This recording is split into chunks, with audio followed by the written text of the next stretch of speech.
Konnichiwa minasan, it's Riri and welcome back to my channel Midoriri World.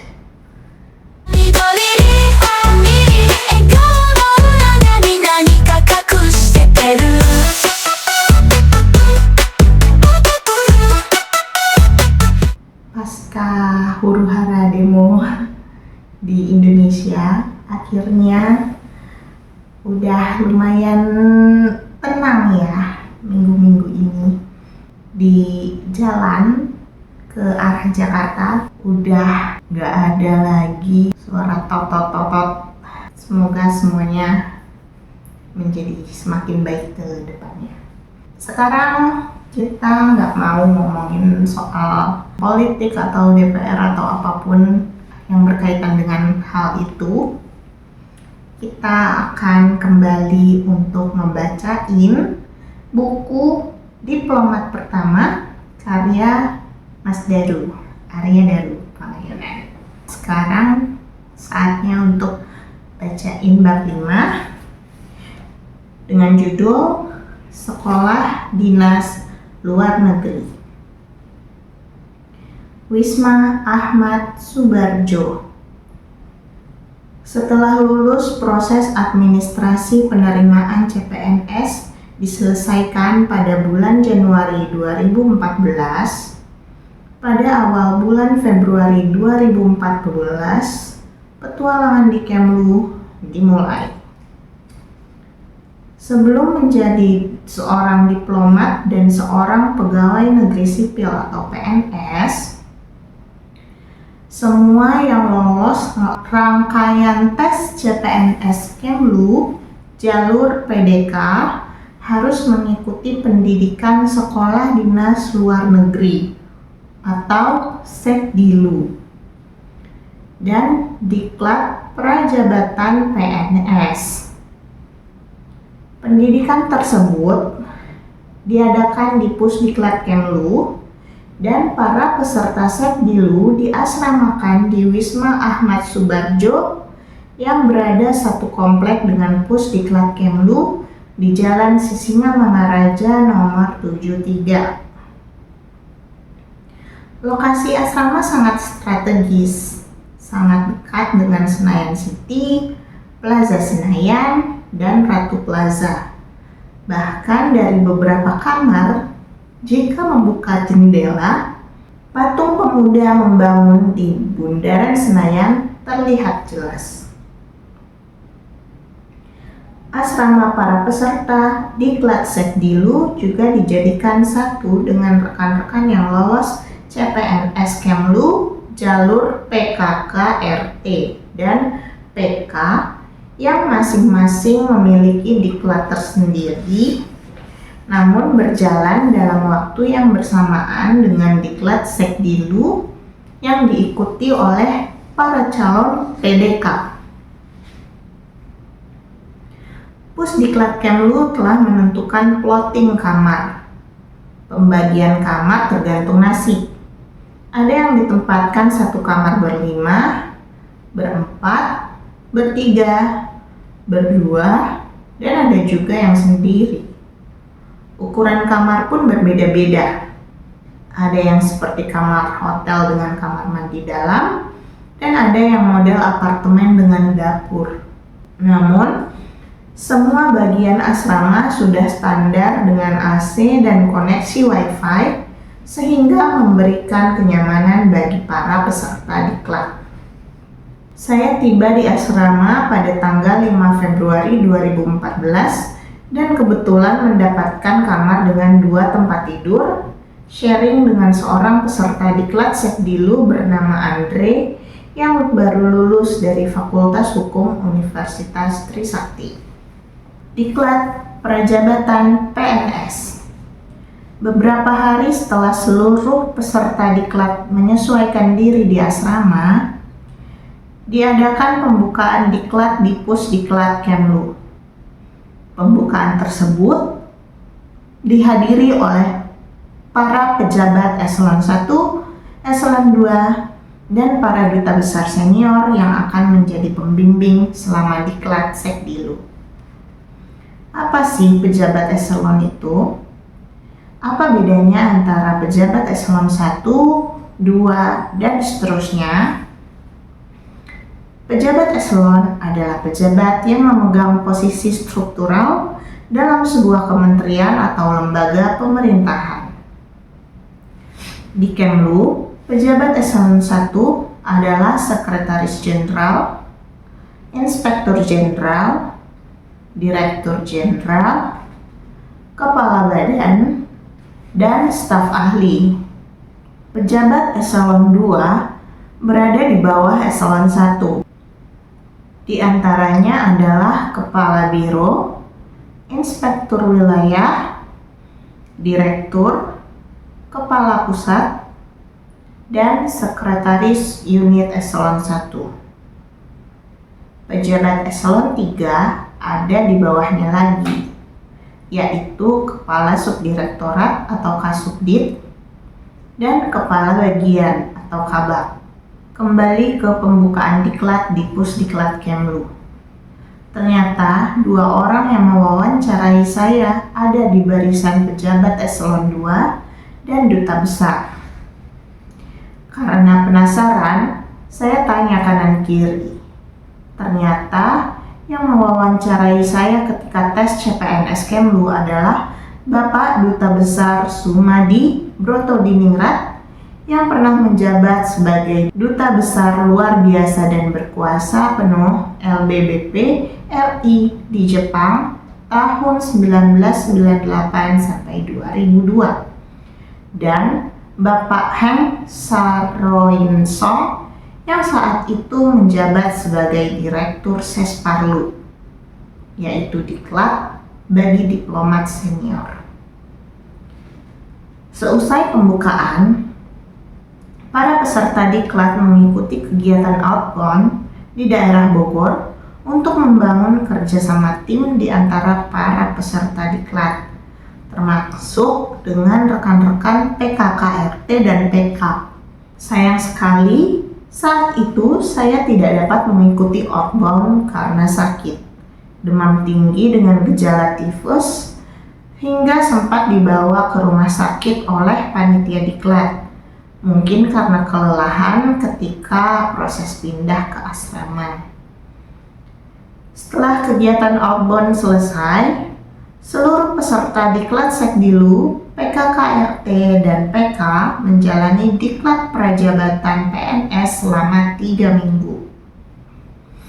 Pada diklat prajabatan PNS ini, kami diajarkan berbagai hal mengenai ke-PNS-an dari para widya iswara, termasuk budaya kerja, jiwa korsa, anti korupsi, dan sebagainya. Kami mendapatkan tugas setiap malam untuk merangkum modul yang kita peroleh dan menulisnya di kertas folio.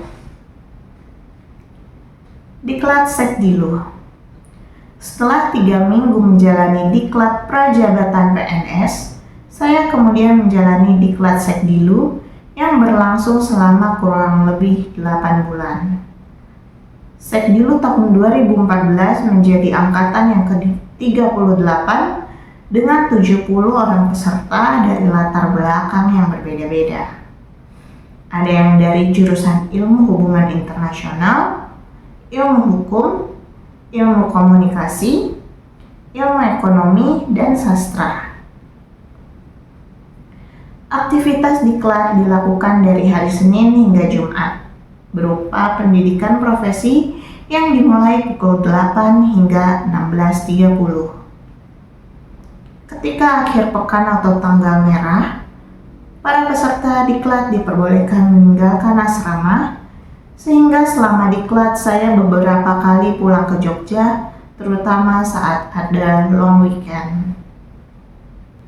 Di luar pendidikan profesi, selama menjalankan Sekdilu, para peserta dapat mengikuti kegiatan ekstrakurikuler berupa ballroom dance dan gamelan. Selain itu, selama Sekdilu, setiap bulan diadakan widya karya baik di dalam maupun luar Jakarta. Beberapa hal yang diajarkan ketika di kelas Sekdilu antara lain dasar-dasar ilmu HI, etika, table manner, tata cara berpakaian, persuratan, protokol, hingga keterampilan seperti public speaking dan negosiasi. Beberapa simulasi sidang internasional juga dipraktekkan. Pada intinya, Diklat Sekdilu mempersiapkan para pesertanya untuk siap menghadapi dunia kerja, baik di Kemlu maupun ketika ditempatkan di perwakilan RI di luar negeri. Para peserta diklat diberi overview terkait perwakilan RI di luar negeri yang menjadi tempat penugasan seorang diplomat. Saat ini terdapat 132 perwakilan RI di luar negeri yang terdiri dari Kedutaan Besar Republik Indonesia, Konsulat Jenderal Republik Indonesia, Putusan Tetap Republik Indonesia, dan Konsulat Republik Indonesia. Apa perbedaannya? KBRI adalah perwakilan RI yang dipimpin oleh seorang duta besar LBBP dan biasanya berada di ibu kota negara akreditasi. Sedangkan KJRI dipimpin oleh seorang konsul jenderal dan biasanya berada di kota-kota penting di mana memiliki jumlah WNI yang cukup signifikan atau memiliki potensi hubungan perdagangan dan investasi yang tinggi dengan Indonesia. Perbedaan lainnya adalah bahwa di KJRI tidak memiliki fungsi politik, karena yang menangani politik adalah KBRI. Bagaimana dengan PTRI? PTRI merupakan perwakilan Indonesia untuk PBB yang berada di New York dan Jenewa. Dipimpin oleh seorang duta besar yang disebut sebagai Wakil Tetap Republik Indonesia atau WATAPRI. Namun, ada yang unik. Selain dua PTRI tersebut, Indonesia memiliki satu PTRI lagi di Jakarta, namun bukan untuk PBB, melainkan untuk ASEAN. Lalu yang terakhir adalah KRI, yang merupakan KJRI dengan skala yang lebih kecil dan dipimpin oleh seorang konsul. Pada Diklat Sekdilu, peserta diajarkan mengenai tugas pokok seorang diplomat yang harus benar-benar dipahami oleh para calon diplomat, yaitu representing, melakukan kegiatan untuk dan atas nama negara dan pemerintahan RI dalam berhubungan dengan negara lain dan organisasi internasional. Negotiating, memperjuangkan kepentingan negara dan pemerintah RI melalui perundingan, pendekatan, dan interaksi dengan negara lain dan organisasi internasional. Protecting, melindungi kepentingan negara dan pemerintah RI termasuk warga negara Indonesia dan Badan Hukum Indonesia. Promoting, melakukan kegiatan dalam rangka meningkatkan kerjasama antara Indonesia dengan negara lain dan organisasi internasional di segala bidang yang bermanfaat bagi kepentingan nasional, termasuk mempromosikan budaya dan potensi ekonomi yang dimiliki oleh Indonesia. Reporting, menyampaikan informasi hasil pelaksanaan tugas, pengamatan dan analisis di bidang politik, hukum, keamanan, ekonomi, dan sosial budaya dalam kerangka hubungan dengan negara lain dan organisasi internasional. Terakhir adalah managing, melakukan perencanaan, pengorganisasian, pengarahan, aktualisasi, dan pengawasan sumber daya secara efektif untuk pelaksanaan politik dan hubungan luar negeri Kemlu dan perwakilan RI. Selain itu, Diklat Sekdilu memberikan gambaran bagi para peserta diklat bahwa jenjang karir seorang diplomat sangatlah panjang. Bermula sebagai seorang diplomat pertama, diplomat muda, diplomat utama, dan diplomat madya. Dengan 8 jenjang kepangkatan diplomatik yang harus dilalui sebelum mencapai puncak, yaitu 1. Atase, 2. Sekretaris 3, 3. Sekretaris 2, 4. Sekretaris 1, 5. Counselor, 6. Minister Counselor, 7. Minister, dan 8. Duta besar. Panjang bukan? Rata-rata semua diplomat ingin mencapai karir tertinggi sebagai duta besar. Untuk mencapai itu, Diklat Sekdilu menjadi fondasi dasar bagi seluruh calon diplomat untuk melangkah ke jenjang karir ke depan. Apakah diklat yang diikuti oleh seorang diplomat hanya Sekdilu saja? Tidak. Untuk dapat naik jenjang kepangkatan diplomatik dari sekretaris 2 ke sekretaris 1, seorang diplomat harus mengikuti sekolah staf dinas luar negeri atau Sekdilu. Kemudian, untuk naik dari counselor ke minister counselor, seorang diplomat harus mengikuti sekolah staf dan pimpinan luar negeri atau Sesparlu. Apakah selama diklat sudah digaji? Tentu sudah. Tapi besarannya hanya 80% dari gaji pokok PNS. Ditambah stipend sebesar 500.000 per bulan. Para peserta diklat benar-benar harus menahan godaan untuk tidak sering jajan ataupun belanja. Mengingat lokasi diklat berada di pusat perbelanjaan mewah. Sementara pemasukan yang didapat tergolong kecil. Namun, para peserta diklat memperoleh makan 3 kali sehari di asrama. Jadi sebenarnya tidak ada yang patut dikeluhkan. Taskap. Mengikuti pendidikan Sekdilu seperti kembali ke bangku kuliah. Pada bulan-bulan terakhir Sekdilu, para peserta diminta untuk menyusun kertas kerja perseorangan atau taskap. Seperti menyusun skripsi dengan berkonsultasi dengan seorang duta besar senior yang menjadi pembimbing taskap. Saya mendapat kehormatan dibimbing oleh Ibu Duta Besar Artauli Tobing, Duta Besar RI untuk Vietnam, periode 2004 sampai 2007. Beliau membantu dalam penulisan taskap saya berjudul Peran Sekolah Indonesia Luar Negeri dalam Peningkatan Diplomasi Budaya. Studi kasus Indonesian International School Yangon atau IISY. Saya memilih kasus itu karena merasa mudah mendapatkan bahan memanfaatkan koneksi yang saya miliki di Myanmar. Dan juga pengetahuan saya mengenai IISY. Antara lain, saya banyak dibantu oleh Bapak Sirjano Gufron, Kepala Sekolah IISY saat itu, dan Joko, guru tari di IISY.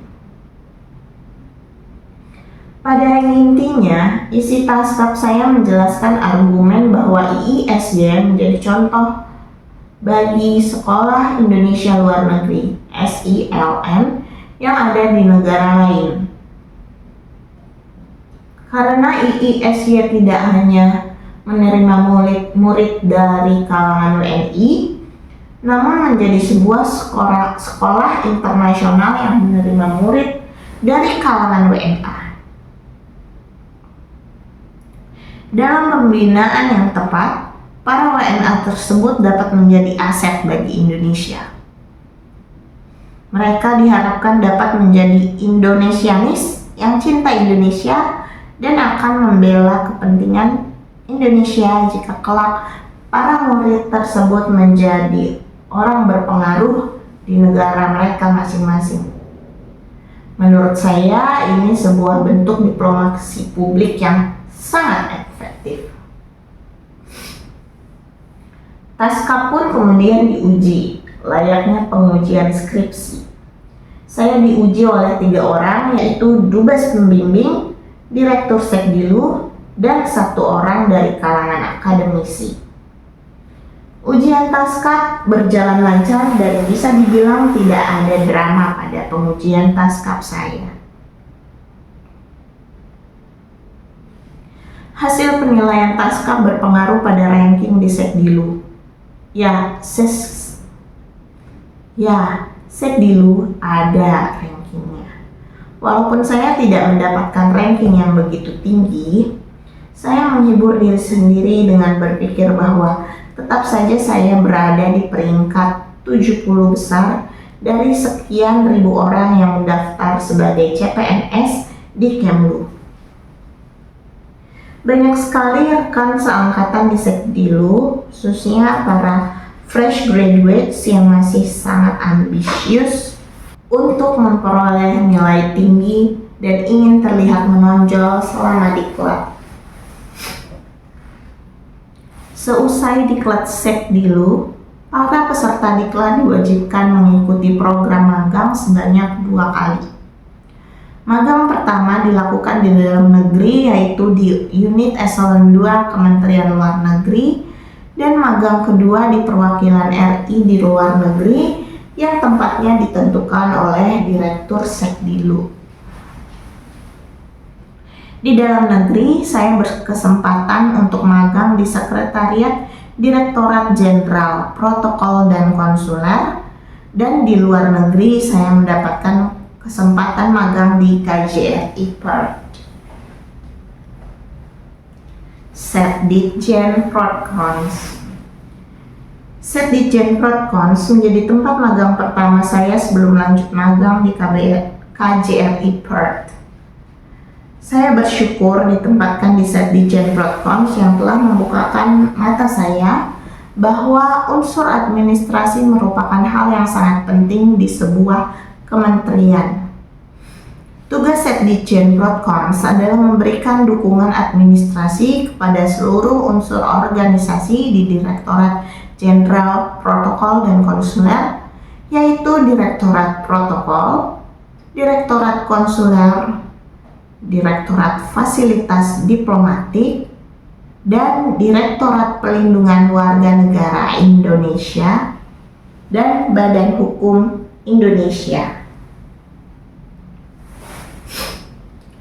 Selama magang di Setditjen Protcons, saya mempelajari mengenai korespondensi diplomatik, pengelolaan keuangan, serta monitoring dan evaluasi laporan keuangan. Magang di Setditjen Protcons memberikan bayangan kepada saya bagaimana kehidupan saya 3 tahun ke depan sebagai pegawai Kementerian Luar Negeri yang sebenarnya. Para peserta magang, walaupun lebih banyak mengamati bekerja layaknya pegawai lain, dilibatkan dalam rapat mingguan oleh Bapak Setditjen yang saat itu dijabat oleh Bapak Ade Sukendar, hingga diikutkan dalam perjalanan dinas ke Bogor untuk melakukan monitoring dan evaluasi laporan keuangan. Pada saat magang inilah saya mengenal lebih dalam dengan yang namanya disposisi. Selama kita bekerja sebagai PNS, kita akan selalu berkutat dengan yang namanya lembar disposisi. Apakah lembar disposisi itu? Lembar disposisi adalah lembaran-lembaran berisi instruksi dari atasan. Isi instruksi bisa macam-macam, mulai dari sekedar untuk diketahui dan file, hingga untuk diselesaikan atau siapkan jawaban. Dan terkadang atasan akan memberikan catatan mengenai apa yang harus kita lakukan secara spesifik. Jadi, sebagian besar pekerjaan yang dilakukan sehari-hari sebagai diplomat adalah berdasarkan disposisi yang diberikan oleh atasan. Pejabat eselon 1 dapat memberikan disposisi kepada pejabat eselon 2 atau staf di bawahnya. Di perwakilan RI di luar negeri juga tidak akan terlalu berbeda, di mana para diplomat akan bekerja berdasarkan disposisi yang diturunkan kepala perwakilannya. Selama magang di dalam negeri, kami masih diperbolehkan untuk menginap di Wisma Ahmad Subarjo. Setiap hari kami menggunakan bis Kemlu untuk berangkat dari Senayan ke Pejambon. Kalau boleh jujur, saya agak kurang fokus ketika magang di Sekdijen Protkons karena pikiran saya sudah melayang membayangkan tugas saya berikutnya, yaitu magang di KJRI Perth.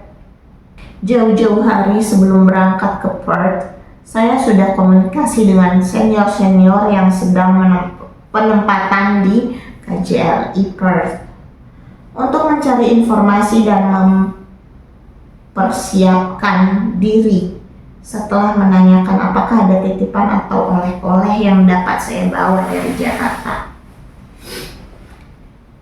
So that's all. Itulah ending dari bab 5 sekolah dinas luar negeri.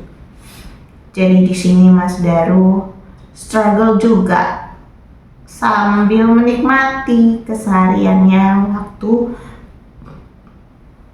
menjalankan Sekdilu di Jakarta. Dan sampai ketemu lagi di video aku selanjutnya. Dadah!